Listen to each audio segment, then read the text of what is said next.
안녕하세요. 저는 이혼하고 10년 만에 전 시댁과 관련된 모든 걸 다 털어낸 40대 김소영이라고 합니다. 저는 오랫동안 이 이야기를 누군가에게 털어놓고 싶었어요. 가슴속에 묻어두기엔 너무 무겁고 혼자 삭히기엔 너무 억울했거든요. 12년 전 결혼해서 7년을 버티다 이혼하고 그 후로 10년이란 시간이 흘렀죠. 그동안 저는 단 한 번도 제 이야기를 밖으로 꺼낸 적이 없었습니다. 말해봤자 달라질 게 없다고 생각했으니까요. 하지만 최근에 일어난 일들을 겪고 나니 이제는 말해도 되겠다는 생각이 들었어요. 저처럼 힘든 시간을 보내고 있는 분들께 조금이나마 위로가 되었으면 하는 마음으로 이렇게 글을 쓰게 되었습니다. 남편과 만났을 때 전 20대 후반으로 무난히 대학 졸업 후 중소기업에서 경리로 일하고 있었어요. 성실하게 모은 저축이 5천만 원 정도 있었죠. 큰 돈은 아니지만 열심히 아끼며 모은 소중한 돈이었습니다. 점심도 도시락 싸다니고 커피도 믹스커피로 때우고 옷도 세일 기간에만 사면서 악착같이 모았어요. 언젠가 내 집 마련하겠다는 꿈이 있었거든요. 그때 제 앞에 나타난 사람이 바로 전 남편이었어요. 친구 소개팅으로 만났는데 처음 만났을 때 그 사람은 정말 자신감이 넘쳤어요. 본인을 예비 창업가라고 소개했고 말도 잘하고 비전도 있어 보였죠. 저한테 열정적으로 다가왔고 저는 그런 모습에 마음이 흔들렸습니다. 연애 6개월 만에 결혼 얘기가 나왔고 저는 당연히 좋다고 했죠. 문제는 그때부터 시작되었습니다. 결혼 준비를 하면서 이상한 점들이 보이기 시작했거든요. 소영아, 나 지금 사업 준비하느라 현금이 좀 빠듯한데 신혼여행 비용은 네가 먼저 내줄 수 있어? 사업 시작하면 바로 갚을게. 아니, 갚는 게 아니라 10배로 벌어서 네가 원하는 거 다 해줄게. 뭐? 결혼 비용에 쓸 돈도 싹 다 사업 자금으로 넣을 거야? 제가 결혼을 결심했을 때 남편은 월급 받으며 일하는 회사원이었어요. 그랬기에 결혼을 결심한 것이기도 하고요. 남편이 사업을 하고 싶다고 한 건 알았지만 이렇게 결혼식 비용까지 모아서 사업에 올인할 거라고는 생각은 못했거든요. 완전히 다 넣겠다는 건 아니야. 그래도 내가 잘 돼야 너한테도 좋은 거잖아. 그냥 투자한다고 생각해. 내가 몇 배로 당신한테 돌려줄 테니까. 아무리 그래도 제가 난색을 표하자 그러더군요. 소영아, 진짜 미안하게 생각해. 그렇지만 지금만 좀 힘들 뿐이지 결혼하고 나면 너 떵떵거리며 살 수 있도록 해줄게. 그러니까 믿어줘. 간절한 그의 모습에 전 굳게 마음 먹고 신혼여행 경비를 제가 내기로 했습니다. 그때는 사랑하니까 결혼하면 어차피 한 가족이니까 하는 마음이었죠. 대신 남편은 전셋집을 해오기로 했고 저는 혼수와 결혼식 비용만 있으면 돼서 남은 저축을 털어서 신혼여행 비용을 준비했어요. 시어머니는 그때 제게 이런 말을 하셨죠. 우리 집이 지금은 좀 어렵지만 민재는 능력 있는 애야. 사업만 되면 금방 성공할 거니까 며느리가 조금만 도와줘라. 그 말을 곧이곧대로 믿은 건 아니었어요. 이 사업이라는 게 얼마나 힘든데요. 다만 제가 남편을 잘 케어해 줄 수 있을 거라고 생각했어요. 그리고 제가 좋아하는 사람이니까 뭐든 다 이겨낼 수 있을 거라 착각했죠. 그런데 결혼식 날 전 남편 친구 하나가 농담처럼 이런 말을 했습니다. 야, 민주야, 이번엔 성공하는 거지? 세 번째 도전인데 이번엔 좀 제대로 해라. 소영씨, 우리 민주 좀 잘 잡아주세요. 이 녀석이 좀 덜렁대서요. 그때는 무슨 뜻인지 몰랐어요. 그냥 친구들끼리 하는 농담이려니 하고 넘겼죠. 세 번째 도전이라는 게 뭔지, 뭘 제대로 하라는 건지 궁금하지도 않았어요. 결혼식 날이라 정신이 없기도 했고 그냥 친구들이 장난치는 거라고 생각했습니다. 나중에야 그 말의 의미를 알게 되었습니다. 제가 결혼하기 전에 그 사람은 이미 2번이나 사업에 실패한 전력이 있었어요. 빚도 있었고요. 결혼하고 한 달쯤 지났을 때 그 사실을 모두 알게 됐어요. 바로 집으로 독촉장이 날아왔거든요. 카드사에서 온 거였죠. 독촉장을 본 저는 깜짝 놀라서 전 남편한테 물었어요. 여보, 이게 뭐야? 카드론을 3천만 원이나 썼어? 아, 그거? 사업 준비하면서 좀 썼어. 걱정하지 마. 사업 시작하면 금방 갚아. 경악하며 묻는 제게 전 남편은 별거 아니라는 듯 이야기하더군요. 저는 그 태도에 더 화가 나서 추궁했어요. 근데 왜 나한테 미리 얘기 안 했어? 이런 거 말해줬어야지. 미안해. 근데 이 정도는 금방 갚아. 진짜야. 솔직히 이야기할 가치도 없어서 그랬어. 그리고 우리 집에서 갚아줄 거라서 걱정 안 해도 돼. 저는 그 말을 믿었어요. 바보처럼. 그런데 시댁에서 그 돈을 갚아주지 않았습니다. 너희 이제 독립했어. 너희 일은 너희가 알아서 해야지. 언제까지 부모한테 손 벌릴 거니? 너희들이 직접 해결해. 저는 당황했고 남편은 잠시 당황하는 듯 하더니 저한테 그러더군요. 당신이 좀 갚아주면 안 될까? 당신 모아둔 돈 아직 좀 있잖아. 그걸로 갚아주면 바로 돌려줄게. 지금 사업 시작하고 두세 달 있으면 돈 들어올 거야. 아니 3천만 원이 무슨 애 이름도 아니고 어떻게 그 돈을 나한테 갚으라고 그래. 나도 돈 없어. 여보, 우리 깨끗하게 시작하는 게 좋잖아.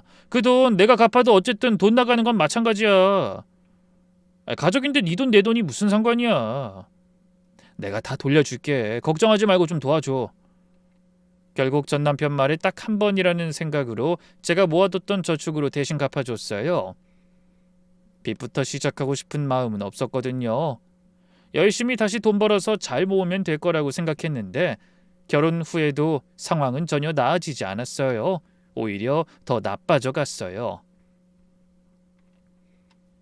결혼 2년차가 될 때까지는 남편이 생활비를 한 푼도 주지 않았어요. 남편이 사업에 전부 올인하겠다고 하며 저한테 돈을 주지 않았거든요. 제가 돈을 안 벌면 모르겠지만 제가 돈을 벌고 있었고 크게 문제가 없었거든요.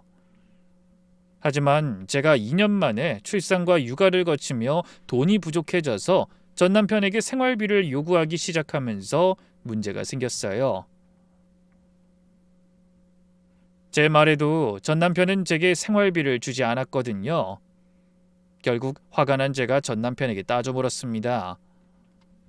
2년 동안 당신한테 생활비 한 푼 안 받으면서 내 돈으로 다 썼어.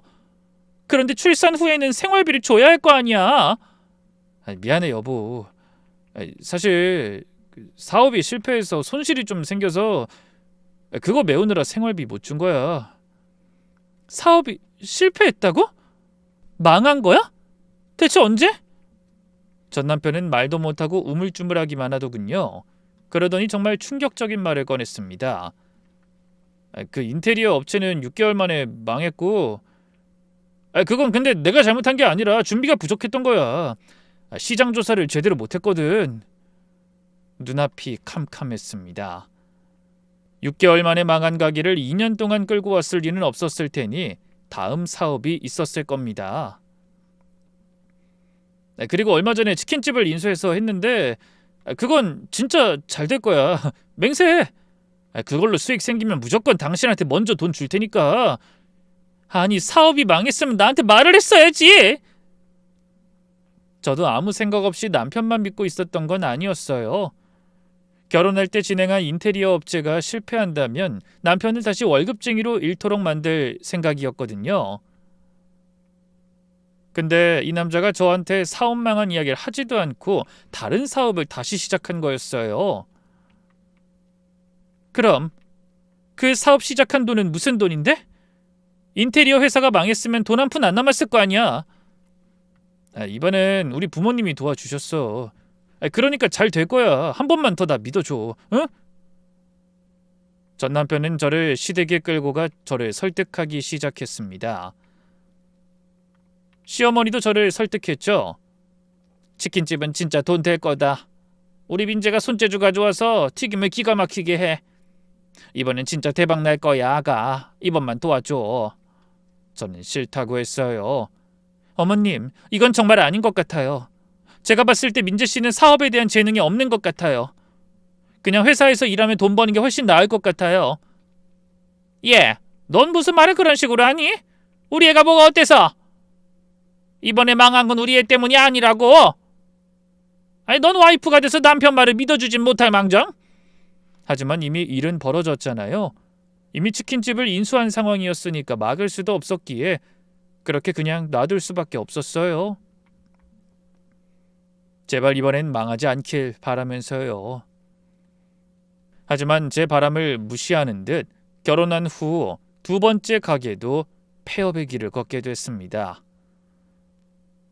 무려 손실이 4천만 원이나 됐어요. 요즘 경기가 안 좋아서 그래.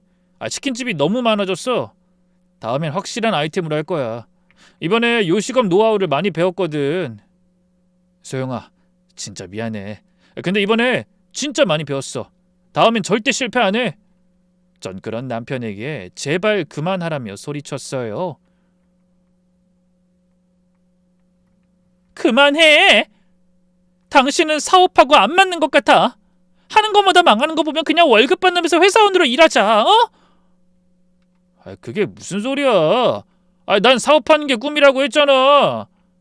한 번만, 진짜 이번 한 번만 믿어줘. 이번에도 안 되면 무조건 당신이 하자는 대로 할게. 전 남편은 떼를 쓰는 아이처럼 막무가내로 굴었고 저는 점점 지쳐가는 현실 속에서 전 남편까지 신경 쓸 힘도 사라졌어요. 저는 전 남편에게 끊임없이 사업을 그만두고 회사원으로 돌아오라고 말했어요. 아들 생각하라고 몇 번이나 말했는데도 전 남편은 제 말을 듣지 않더군요. 마치 중독된 사람처럼 사업 아이템만 찾아댔어요. 그러다 결국 결혼 5년 차에 온라인 쇼핑몰을 하다 거래처를 잘못 만나 사기를 당했어요. 운도 지질이 없고 부름만 한가득 끌고 다니는 사람 같았습니다.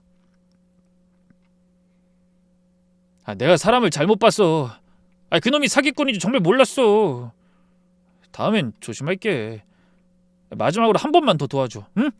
제발 이번엔 진짜 억울해. 내 잘못 아니야. 사기당한 거라고. 경찰에 신고도 했어. 매번 같은 패턴이었어요.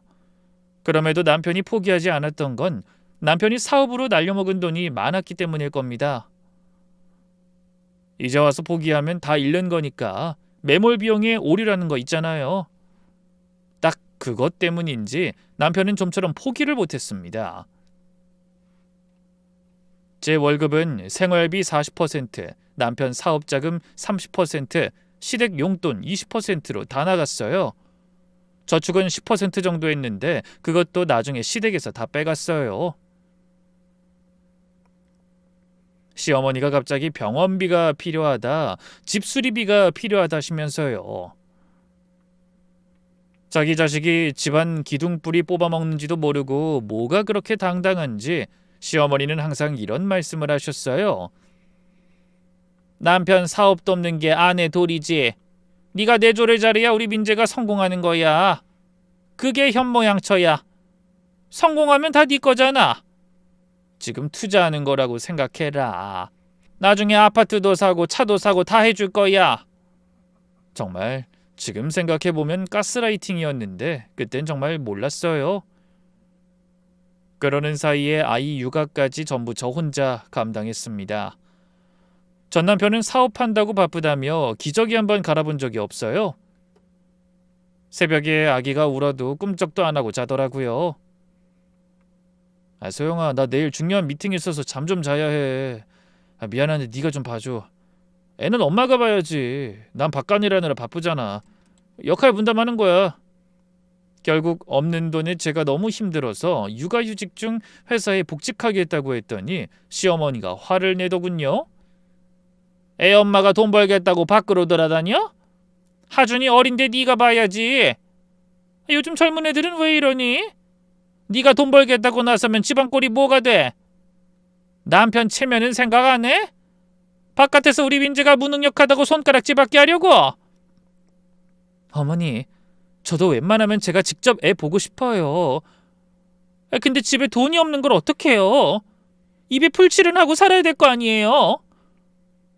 하준 아빠 보세요. 사업은 매번 망하고 사기당해서 본전도 못 찾는데 언제까지 하준 아빠만 믿고 살아요? 너 말 다 했니? 우리 아들이 뭐가 어때서? 사업하다 보면 그럴 수도 있지. 그리고 애는 3살까지 엄마 손으로 키워야 하는 거다. 남한테 맡기면 정없는 애 돼. 너 그러려고 애 낳았어? 전 남편도 시어머니 편을 들었어요. 엄마 말이 맞아. 애가 어린데 엄마가 봐야지. 돈 걱정은 하지 마. 내가 곧 벌어올 테니까 조금만 참아봐. 그렇게 말한 뒤 남편은 정말로 돈을 구해왔습니다.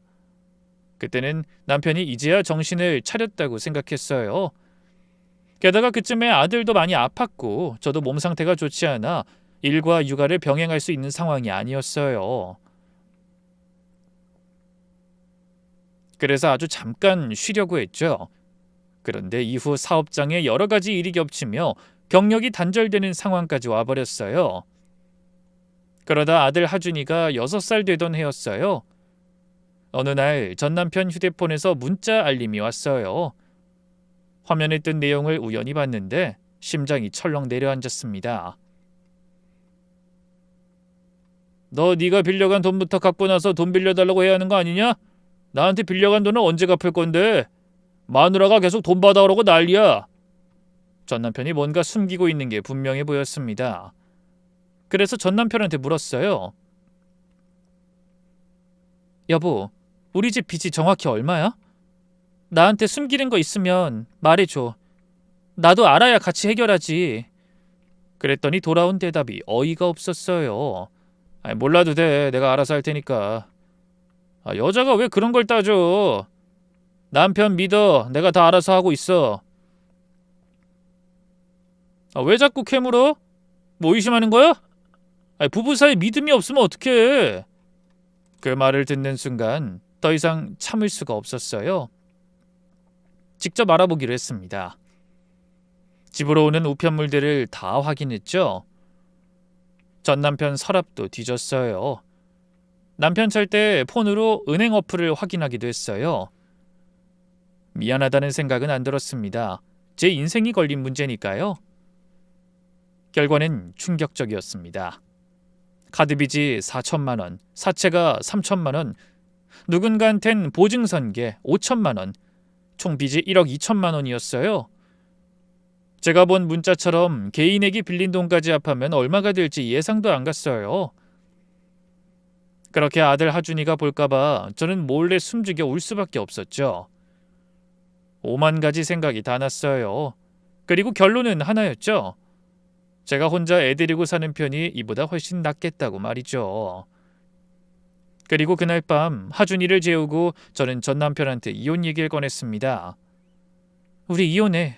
더 이상 못 살겠어. 전 남편이 TV 보다가 고개를 돌렸어요. 처음엔 콧방귀를 끼더라고요. 뭐? 이혼? 지금 장난해? 장난 아니야. 진심이야.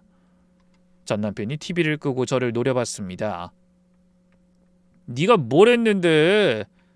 맨날 집에서 애나 보면서 뭘 한다고 이혼이야? 뭐 돈 버는 게 얼마나 힘든지 알아? 소리친 남편은 뭐가 그렇게 화가 나는지 저한테 따지고 들더군요. 야, 내가 생활비를 안 줬어? 6개월 동안 꼬박꼬박 줬잖아. 그리고 네가 알아서 아껴서 썼어야지. 아껴서 썼어. 그래도 돈이 모자란 거 어떡해? 게다가 그 돈도 또 빌린 거잖아. 빚으로 빚 막은 걸 어떻게 다 갚으려고 그러는 건데? 전 남편 얼굴이 굳어졌어요. 들켰다는 걸 아는 표정이었죠. 누가 그래? 네가 뭘 안다고 짓거려? 다 알아. 당신한테 있는 빚, 카드빚 4천, 사채 3천, 보증 5천, 총 1억 2천만 원. 이게 당신이 번 돈이야? 너 내 뒤를 캤어? 캐지 않으면 알 수가 있어야지. 당신이 말을 해줬어? 물어봐도 알아서 한다고만 하고. 당신 지금 빚이 1억이 넘어. 어쩌려고 이러는 거야? 빚더미에 우리 파산하면 당신이 책임질 거야? 난 이렇게 살길 바란 게 아니었다고. 그때 전 남편이 저를 밀치며 소리를 질렀어요. 그만해! 징징거리지 말고. 재수없게 파산이니 그런 소리 왜 하는 건데? 그리고 당신 이혼해봤자 능력도 없어서 누가 써주지도 않아. 잘해봐야 식당에서 그릇이나 씻을 거야. 식당에서 그릇 씻는 게 지금 이렇게 사는 것보단 낫겠지. 그리고 당신 나 몰래 내 명의로 대출한 건 어떻게 할 건데? 제 말에 전 남편 얼굴이 하얗게 질렸어요. 뭔 소리야? 5천만 원! 내 인감이랑 신분증 몰래 써서 네가 대출받은 금액이잖아. 나한테 허락도 없이 내 이름으로! 이게 제정신 박힌 인간이 할 짓이야? 그건 어쩔 수 없었어. 내 신용이 안 좋아서. 그래서 내 명의로 빚을 떠넘겼다고? 나한테 한마디 말도 없이? 신용이 안 좋으면 돈을 빌리지 마. 일을 하라고. 제 말을 듣던 전 남편이 심드렁하게 말하더군요. 그럼 이혼해. 나 돈 없으니까. 그렇게 알아. 당신도 이제 잘 알잖아. 나 빚만 있는 거. 그럼 이 집 내놓고 전세금을 나누던지. 신혼 초에 나한테 빌려간 돈, 나 몰래 대출받은 돈, 그걸로 없는 걸로 해줄 테니까. 제 말에 전 남편이 피식 웃더군요. 그러더니 더 충격적인 말을 꺼냈습니다. 미안한데 이 집 원래부터 월세였어. 사업하려니까 전세금도 아깝더라고. 사업에 미친 정신 나간 전 남편이 월세로 집을 얻고 전세금을 모조리 자기가 독식해 가져간 거였어요. 어쩐지 저한테 집은 자기가 혼자 하겠다고 했던 이유가 있었습니다. 그것도 모르고 저는 남편이 집 전세금을 다 냈으니 조금이라도 더 보태야겠다고 열심히 살았던 거예요. 제 돈으로 생활비며 모든 걸 감당하면서 억울하고 열이 받아서 미치겠더라고요. 그날 말싸움은 끝이 보이지 않았습니다. 마치 끝없는 평행선을 동시에 달리는 기분이었죠. 결국 전 남편이 먼저 기분이 개떡 같다며 술 마시러 가겠다며 자리를 피하더군요. 결국 저 혼자 하준이 옆에 누워 밤새 울었어요. 그 밤에 저는 이 사람과는 더 이상 같이 살 수 없다는 걸 확실히 깨달았습니다. 이건 남편이 아니라 사기꾼이었어요. 제 인생을 파먹는 기생충 같은 거였다는 생각이 들었죠. 이혼을 결심하고 법률 상담을 받았어요. 변호사 선생님은 현실적인 그리고 절망적인 조언을 해주었습니다. 남편분 재산이 없어서 재산분할 의미 없습니다. 빚만 있으면 나눌 재산이 없어요. 명의 도용한 건 어떻게 취소가 안 될까요? 제 이름으로 빌린 거긴 하지만 전 쓴 적도 없고 받은 적도 없는 돈인데. 명의 도용 대출권은 고소 가능하지만 가족 간 거래라 입증이 어렵고 시간도 오래 걸려요. 남편분이 아내가 동의했다고 주장하면 복잡해집니다. 법은 저를 지켜주지 못했습니다. 변호사 선생님이 저를 달래려는 듯한 말투로 그러더군요. 일단 이혼하시고 양육비 받는 게 현실적입니다. 그 양육비는 법적으로 받을 수 있어요. 결국 합의 이혼을 했습니다. 양육권은 제가 갖고 양육비는 월 70만 원으로 정했어요. 재산 분할은 없었죠. 남편한테 재산이 없었으니까요. 오히려 빚만 있었습니다. 게다가 제 명의로 된 대출 5천만 원은 입증에 실패해서 결국 제가 갚게 되었어요. 전 남편이 아내가 동의해서 받은 대출이라고 주장했거든요. 증거가 없으니 어쩔 수 없었습니다. 이혼 서류에 도장 찍던 날 시어머니가 법원까지 따라오셨어요. 그리고 이런 말씀을 하셨죠. 그래, 나가라. 네가 없어도 우리 민재는 더 좋은 여자 만날 수 있어. 집안 좋고 돈 많은 여자 만날 테니 차라리 네가 없는 게 낫다. 그런 여자가 뭐하러 빚만 1억인 남자를 만나겠어요? 너야말로 후회할 거야. 우리 민재가 성공하면 그땐 땅 치고 울어도 소용없어. 성공하면 돈 받으러 올 테니까 그렇게 알고 계세요. 그리고 당신 양육비 제대로 보내. 아들을 사랑하진 않아도 네 핏줄인데 책임은 져야지. 전 남편은 알겠다며 귀찮다는 듯 저를 파리 쫓듯 보내버리더군요. 그렇게 아이와 둘이서 그 집에서 나와버렸어요. 전 남편은 아이를 찾지도 않았고 양육권을 바라지도 않았어요. 이게 그 사람에게 저와 아이의 위치라는 걸 깨닫고 차라리 이혼한 게 다행이라고 생각했어요.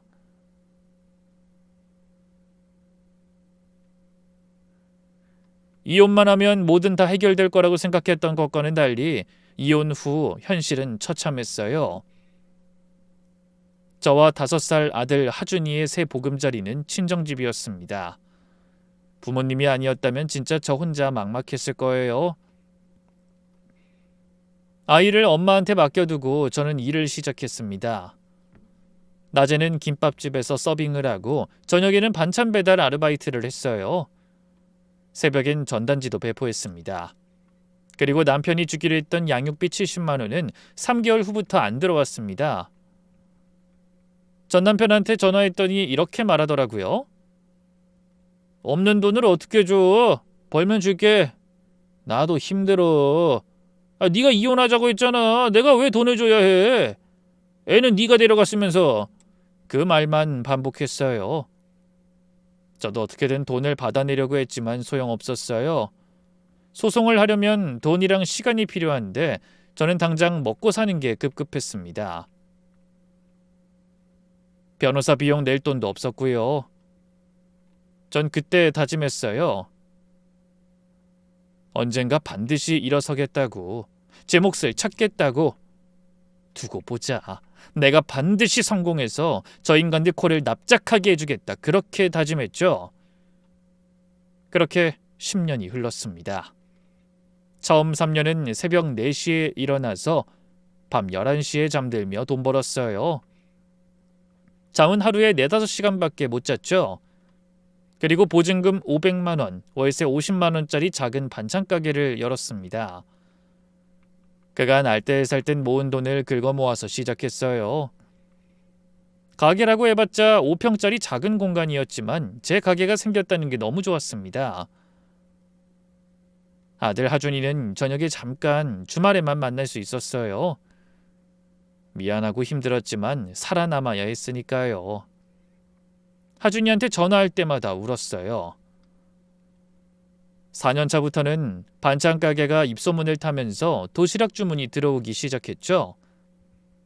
회사 점심 도시락, 경로당 도시락, 유치원 도시락까지 관공서 구내식당 납품 계약을 따냈고 직원 2명을 채용했어요.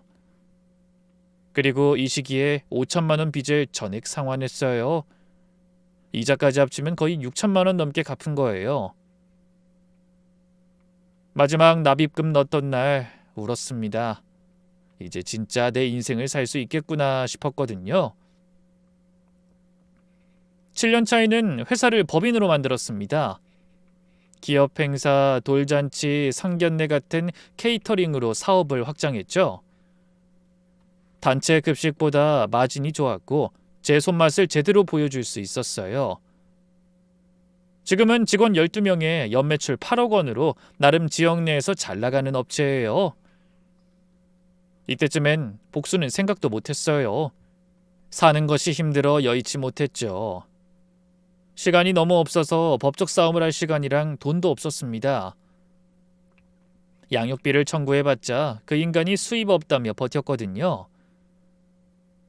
강제 집행하려고 해도 재산이 없으니 압류할 게 없었고요. 하지만 밀린 양육비 8,400만 원은 절대 포기할 수 없었습니다. 전 남편이 아들 하준이에게 연락조차 안 하는 걸 보고 양육비는 무조건 받아야겠다고 생각했어요. 아들에게 아버지의 사랑을 주지 않을 거라면 미래를 위한 돈이라도 받아내는 게 맞잖아요. 아들 하준이도 어느새 15살이 되었고 곧 돈 들어갈 곳이 많아지니까요.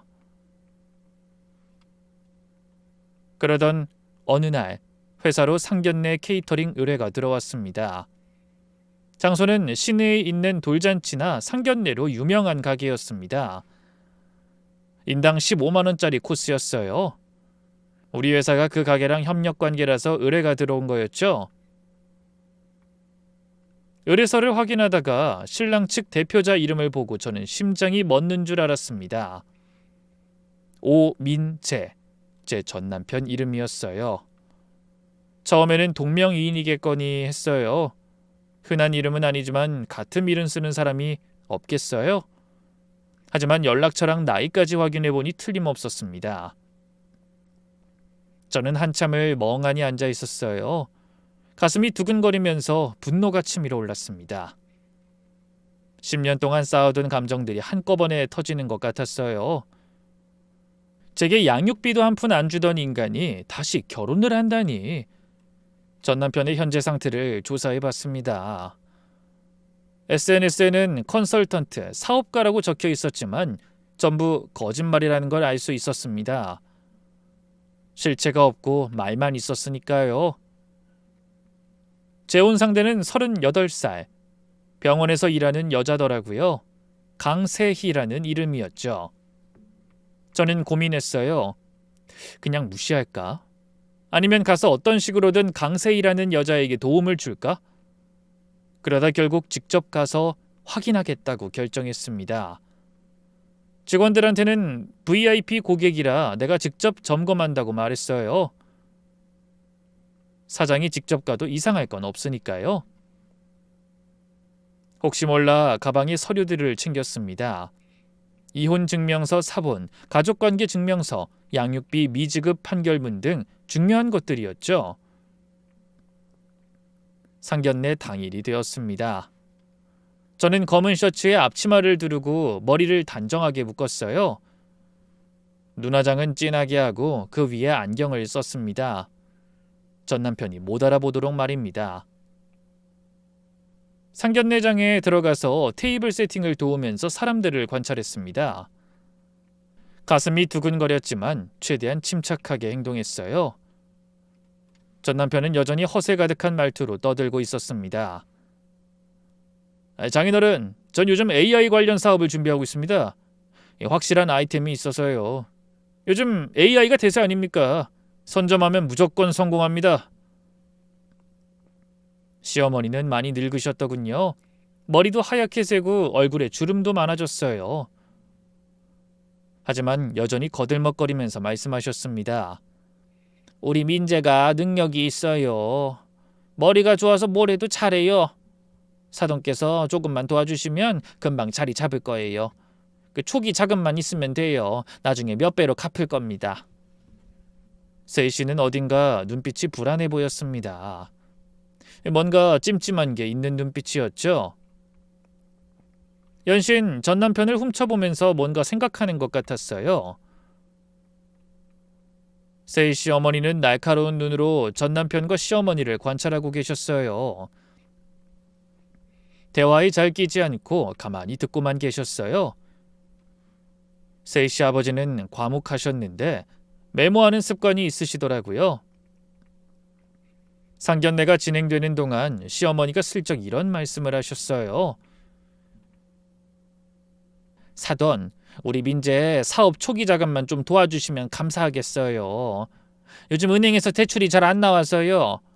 나중에 다 갚을 거예요. 지금은 좀 어렵지만 민재 사업만 되면 금방 나아질 거예요. 결혼하고 나서 도와주셔도 되고요. 세희 씨 어머니 표정이 굳어지는 게 보였습니다. 세희 씨 아버지도 인상을 찌푸리셨어요. 첫 상견례에서 돈 얘기를 꺼내는 게 이상하게 느껴지셨겠죠? 잠시 후 세희 씨 어머니가 화장실 간다며 자리를 뜨셨어요.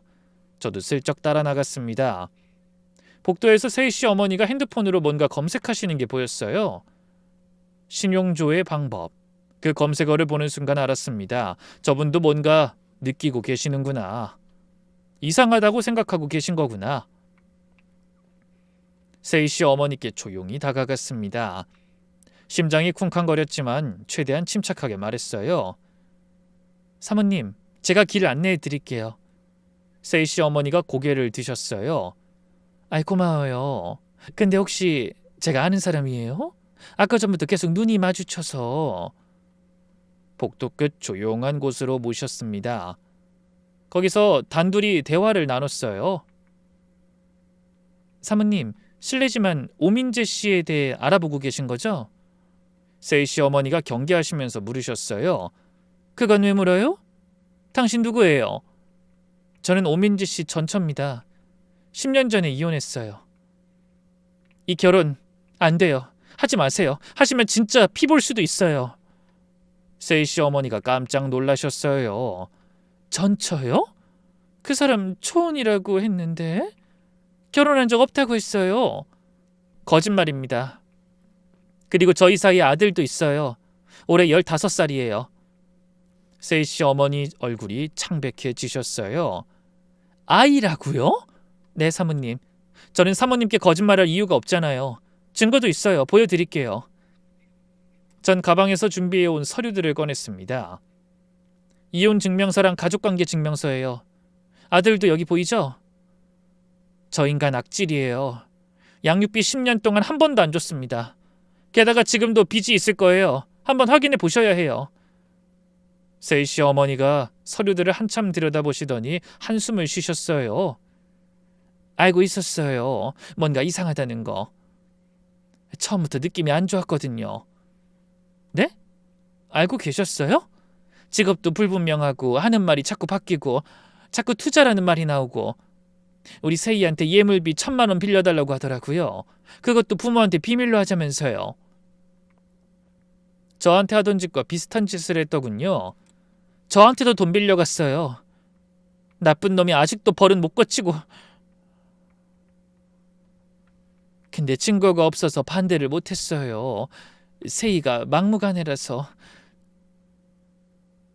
사모님, 지금 이 자리에서 확인하지 않으시면 따님도 저처럼 됩니다. 저는 다시 일어서는데 10년이 걸렸어요. 따님은 그러지 않으셨으면 해요. 세이 씨 어머니가 제 손을 잡으셨어요. 손이 떨리고 계셨습니다.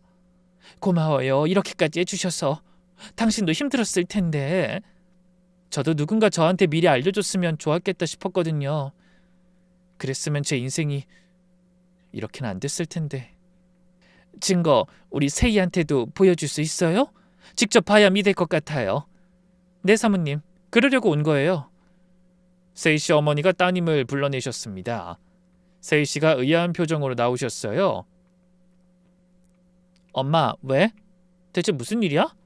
세이야, 이분 얘기 좀 들어봐. 중요한 거야. 저는 세이 씨한테 제 소개를 했습니다. 안녕하세요. 전 오민재 씨 전처예요.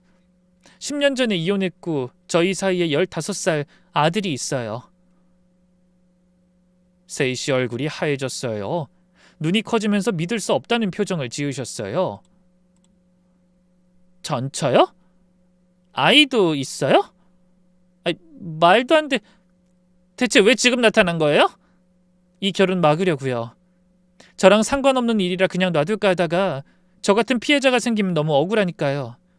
그래서 말씀드리는 거예요.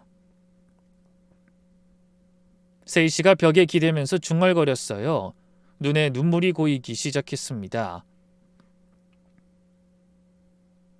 이번이 처음이었어요. 처음으로 결혼하고 싶은 남자였다고요. 근데 그게 다 돈 때문이었다고요? 마음 아프시겠지만 그게 사실일 거예요. 그게 아니고서 당신을 속일 리가 없잖아요. 세이 씨가 떨리는 손으로 서류들을 확인했습니다. 진짜네. 이혼 증명서. 이혼한 게 10년 전이네. 아이 이름이 오하준 15살. 그리고 이거 보세요. 양육비 미지급 판결문이에요. 월 70만 원. 10년 동안 한 번도 안 줬어요. 법원에서 지급 명령 내렸는데도 안 줬습니다. 8,400만 원이나요? 자기 아이한테 한 푼도 안 줬다고요? 그러면서 나한텐 아이 좋아한다고 했어요. 결혼하면 아이 낳고 싶다고. 그것도 거짓말이었어요? 당연하죠. 자기 친아들한테 생일 축하 문자 한 번 안 보낸 사람이에요. 세이 씨가 서류를 내려놓으면서 눈물을 훔쳤어요. 그리고 사업 이야기는 절대 믿지 마세요. 저하고 살 때 이미 3번이나 망했어요. 그 빚 때문에 이혼했고요. 세이 씨 목소리가 떨렸어요. 나한텐 사업 정리하고 제도약 준비 중이라고 했어요.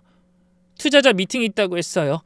저번 주에 같이 카페 갔을 때 노트북으로 사업 계획서도 보여줬고요. 근데 그것도 다 가짜라고요? 네, 저한테도 그랬거든요. 예비 창업가라고 곧 성공할 거라고 결혼하고 나서 빚이 3천만 원 있는 걸 알았어요. 제가 다 갚아줬죠. 그랬더니 계속 사업한다고 돈 달라고 하고 나중엔 제 명의로 대출까지 받았어요. 저 모르게요.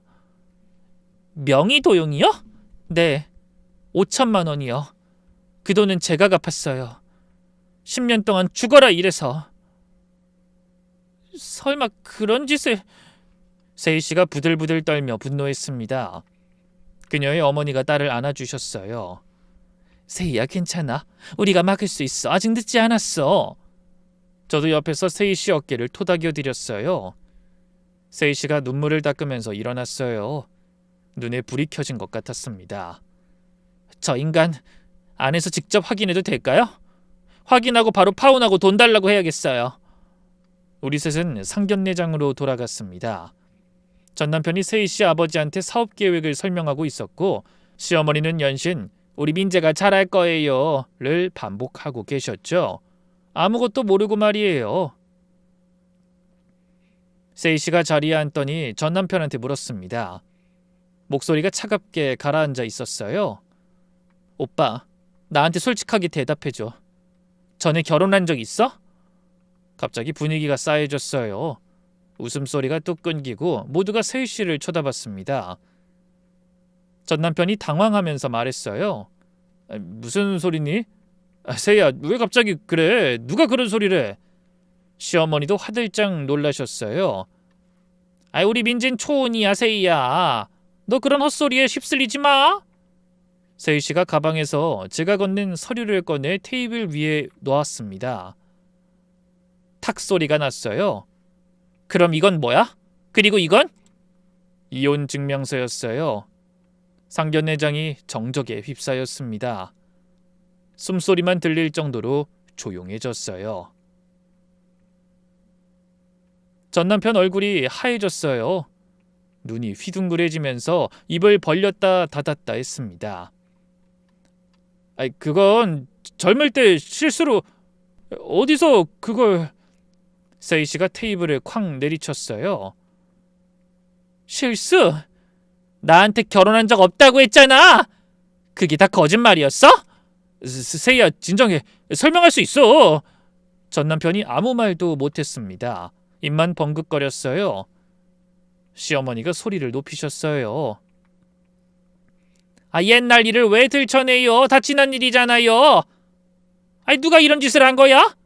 세희야, 이거 누가 줬어? 그 순간 저는 서빙 복장 그대로 테이블 앞으로 걸어나갔습니다. 심장이 터질 것 같았지만 당당하게 걸었어요. 오랜만이네요, 어머니. 전 남편이 절 보더니 얼굴이 일그러졌어요. 10년 만에 알아보는 거예요. 소영아, 너였어? 네가 왜 여기 있어? 아까 그 종업원이... 저는 전 남편을 비웃으면서 말했어요. 나 종업원 아니야. 이 케이터링 회사 대표야. 연매출 8억짜리 회사. 전 남편 얼굴이 경악으로 일그러졌어요. 뭐라고? 당신이 대표라고? 응. 10년 동안 네가 떠넘긴 빚 갚으면서 이악 물고 일했거든. 네가 양육비 한 푼 안 주는 동안 새벽 4시에 일어나서 밤 11시에 잠들었어. 그렇게 10년 살았더니 회사 대표가 됐네? 시어머니가 벌떡 일어나셨어요. 인연이 어디서 거짓말이야? 네가 무슨 대표야? 못 믿겠으면 여기 가게 사장님 모셔다 물어봐도 돼요. 친절하게 증명해 주실 거예요. 지금 부를까요? 사장을 부르겠다는 말에 시어머니가 움찔하셨어요. 두 사람 다 변한 게 하나도 없네요. 저번 결혼에서도 마누라 등쳐먹으면서 사업하다가 빚을 1억 넘게 만들더니 이번엔 순진한 여자 꼬들기가 새장가 가서 인생 역전하려고요? 근데 그것도 망했네요. 오늘 이 자리에 제가 있어서. 전 남편이 끼어들었어요. 야, 소영아, 옛날 일 가지고 왜 이래? 그리고 우리 그때 합의 이혼했잖아, 원만하게. 옛날 일? 그래, 다른 건 다 괜찮아. 육아에 무관심한 것도, 네가 거짓말한 것도, 심지어 내 이름으로 나 몰래 대출 받았던 것도 괜찮아. 근데 양육비 10년 동안 안 준 건 네가 선 넘은 거지. 애한테 들어갈 돈은 줬어야지, 쓰레기 같은 놈아. 쓰레기라니. 돈이 있었으면 안 줬겠어? 나도 힘들었다고. 힘들었어? 하긴 그러니까 새장가 가려고 했겠지. 나한테 했던 것처럼 빨대 꽂고 쪽쪽 빨아먹다 필요 없어지면 애랑 같이 버리려고? 아이 그게 무슨... 하준이가 아빠 보고 싶다고 연락하면 무시했잖아. 생일 때, 어린이날, 명절 한 번도 연락 안 했지. 용돈 한 푼도 안 보냈어. 심지어 하준이가 초등학교 때 아빠 보고 싶다고 카톡 보냈는데 다 무시했지? 전 남편이 대답을 못했습니다.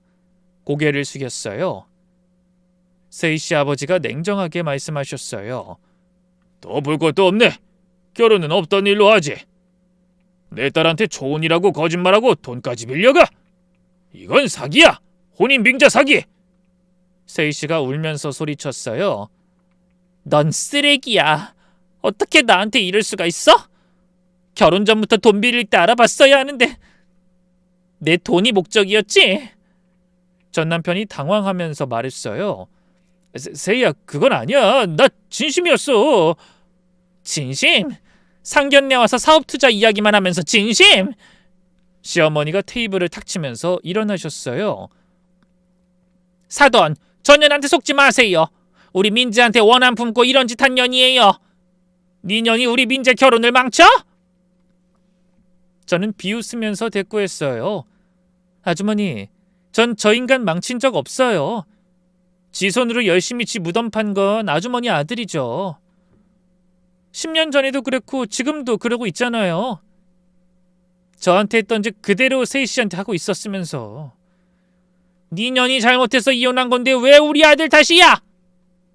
인테리어 업체 투자금 3천만 원 날린 거, 치킨집 6개월 만에 폐업한 거 빚 2천만 원, 온라인 쇼핑몰 사기당해서 5천만 원 손해본 거, 사업 실패할 동안 생활비 제 돈으로 충당했죠. 제가 열심히 일해서 번 돈, 그걸 다 날린 게 아드님이에요. 부부끼리 네 돈 내 돈이 어딨어? 아, 그리고 제 명의로 대출 5천만 원 받은 거 기억나세요? 그것도 제 잘못인가요? 여기 새 가족 되실 분들 앞에서 말해보세요. 제가 뭘 잘못했는지. 시어머니가 말문이 막힌 듯 아무 말도 못하더군요. 그러니까 아드님은 사업 재능이 없어요. 안 된다고요. 근데 아직도 정신 못 차리고 사업 이야기라니. 정신 좀 차려요. 그때 세희 씨 어머니가 일어나셨어요. 완전 사기꾼들 아니야? 세희야, 가자. 아이 사돈, 이러지 마시고. 세희 씨 아버지도 일어나며 냉정하게 말씀하셨어요. 법적으로 대응하겠네. 혼인빙자 사기죄 명의도용. 초혼이라고 속이고 돈까지 빌렸으니까. 저는 마지막으로 전 남편을 똑바로 쳐다보면서 말했어요. 양육비 어떻게든 받아낼 거야. 법적으로 이번엔 도망 못 쳐. 저는 상견례장을 나왔습니다. 뒤에서 시어머니 고함 소리가 들렸어요. 그렇게 상견례가 완전히 파토난 후 일주일쯤 지났을 때였어요. 하준이가 학교에서 돌아오더니 이상한 표정을 지었어요. 엄마, 아빠한테 연락 왔어. 뭐? 갑자기? 응, 카톡으로 보고 싶다고, 만나자고. 저는 하준이 핸드폰을 확인했어요. 전 남편이 보낸 메시지가 길게 와 있었습니다. 하준아, 아빠야. 그동안 연락 못해서 미안해. 아빠가 많이 바빴어. 이번 주말에 만나자. 아빠가 맛있는 거 사줄게. 보고 싶다. 10년 동안 연락 한 번 안 하던 사람이 갑자기 보고 싶다니 웃기지도 않았어요. 그래도 아들의 마음이 더 중요했습니다. 하준아, 아빠 만나고 싶어? 하준이가 고개를 저었어요.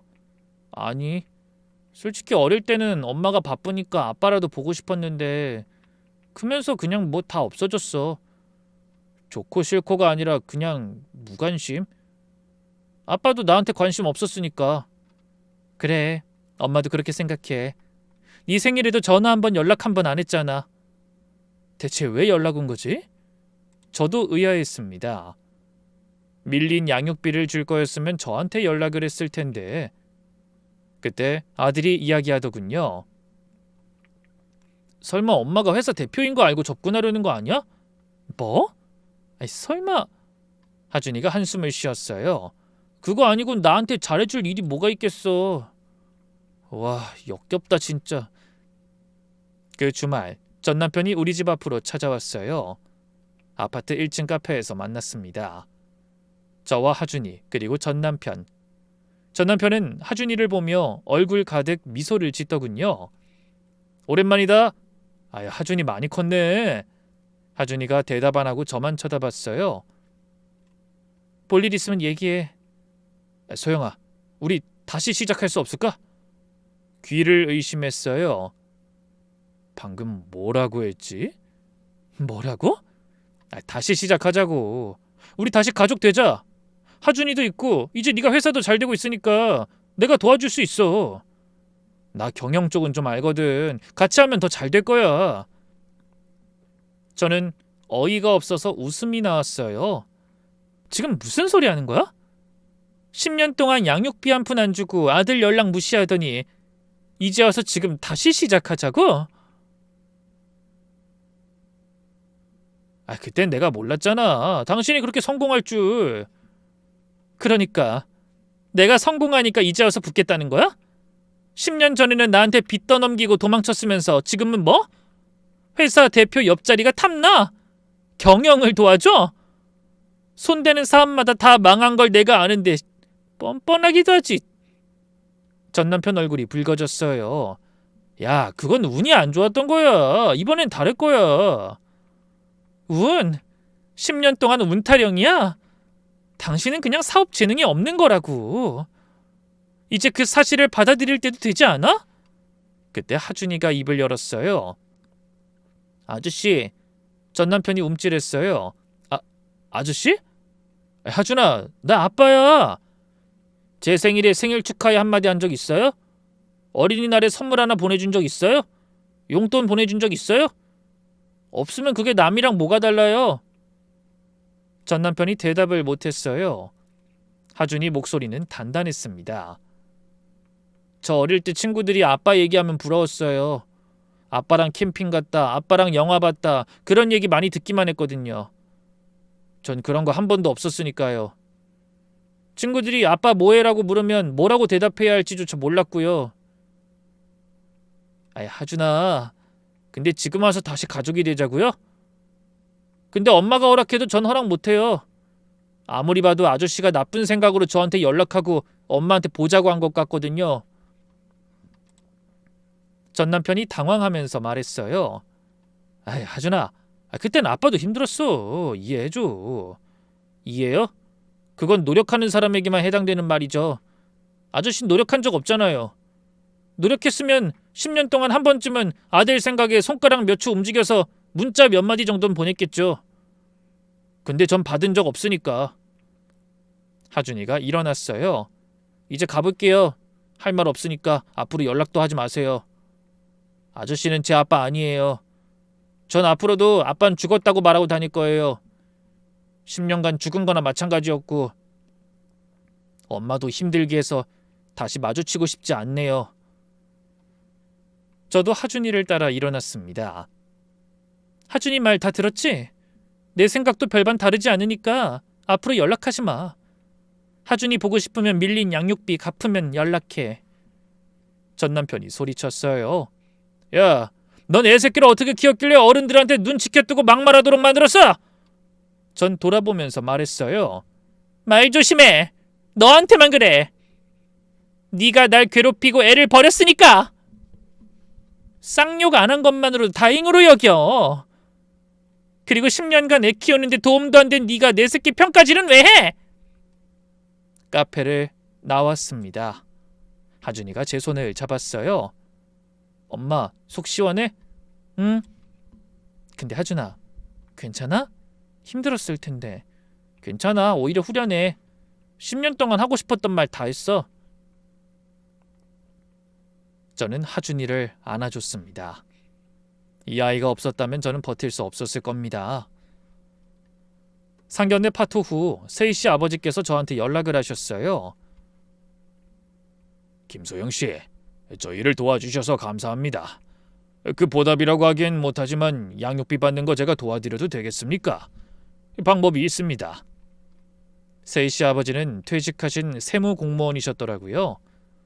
세금이랑 재산 추적에 대해서 잘 아시는 분이었죠. 호민제가 무직이라고 하지만 실제로는 수입이 있을 겁니다. 그런 사람들이 다 그래요.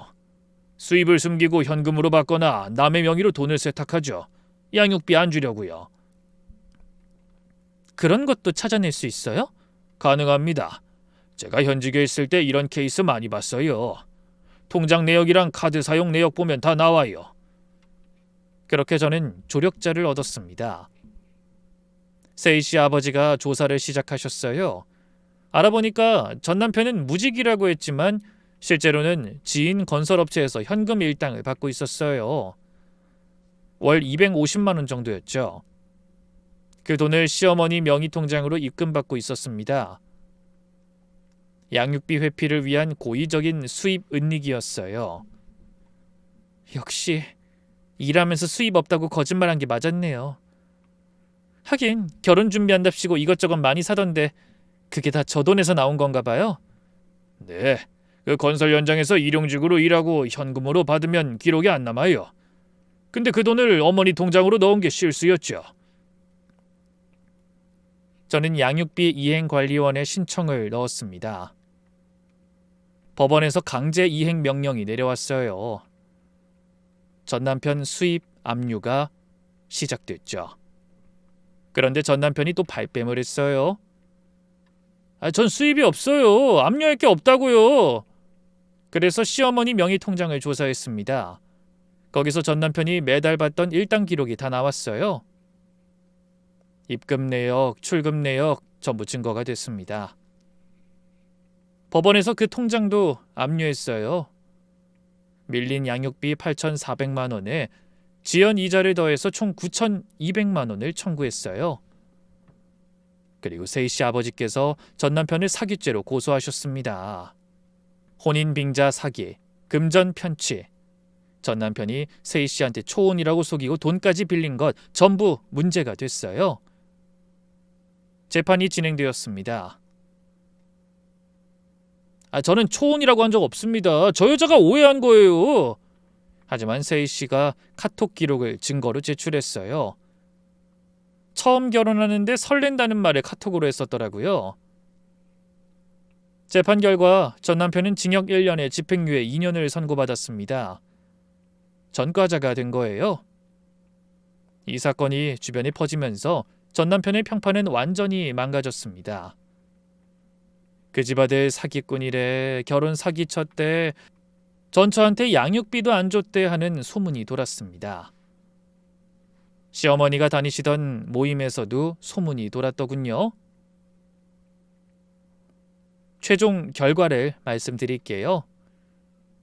전 남편은 사기죄로 징역 1년, 집행유예 2년 선고, 신용불량 확정되었습니다. 집 구할 돈도 없어 지금은 고시원에서 살고 있대요. 시어머니는 아들 뒷바라지하다가 건강이 악화되셨어요. 재산 압류로 월세도 못 내게 되셔서 지금은 요양병원에 계십니다. 면회 오는 사람도 없다고 하네요. 전 남편의 재혼은 당연히 물 건너갔고 앞으로도 결혼하기 어려울 거예요. 지역에서 결혼 사기꾼으로 낙인 찍혔으니까요. 어디 가서 여자를 만날 수 있겠어요? 저는 양육비 9,200만 원을 분할로 수령하고 있어요. 매달 통장에 돈이 들어올 때마다 뿌듯합니다. 내 돈, 내 아들 돈을 받는 거니까요. 10년 전 명의도용 대출건도 재조사를 신청해서 추가 고소를 준비하고 있습니다. 그리고 뜻밖의 인연도 생겼습니다. 세희 씨네 가족이랑 가깝게 지내게 됐어요. 세희 씨 어머니께서 저를 딸 친구처럼 대해주시고 명절 때마다 부르시거든요. 하준이는 이제 고등학생이에요. 성적도 좋고 친구들과도 잘 지내요. 아버지에 대한 미련은 완전히 접었대요. 10년간 아빠 없이 지냈는데 별로 필요가 없더라고 라고 하더라고요. 그 말에 또 울었어요. 많은 분들이 물어보세요. 복수해서 시원하냐고. 솔직히 말하자면 시원하진 않아요. 그냥 제 몫을 찾은 거예요. 10년 동안 못 받은 양육비, 10년 동안 참았던 억울함, 그걸 되찾은 거예요. 복수가 달콤하다고들 하잖아요. 근데 저는 그렇게 안 느껴요. 그냥 후련해요. 무거운 짐을 내려놓은 것처럼요. 가슴에 맺혀있던 응어리가 풀린 기분이에요. 저는 이제 앞만 보려고 해요. 과거는 과거고 미래가 중요하니까요. 아들 하준이가 대학 가고 제 사업이 더 커지고 그렇게 하루하루 살아갈 거예요. 어쩌면 좋은 사람 만나서 다시 사랑할 수도 있겠죠? 아직 45이니까요. 긴 글 읽어주셔서 감사합니다.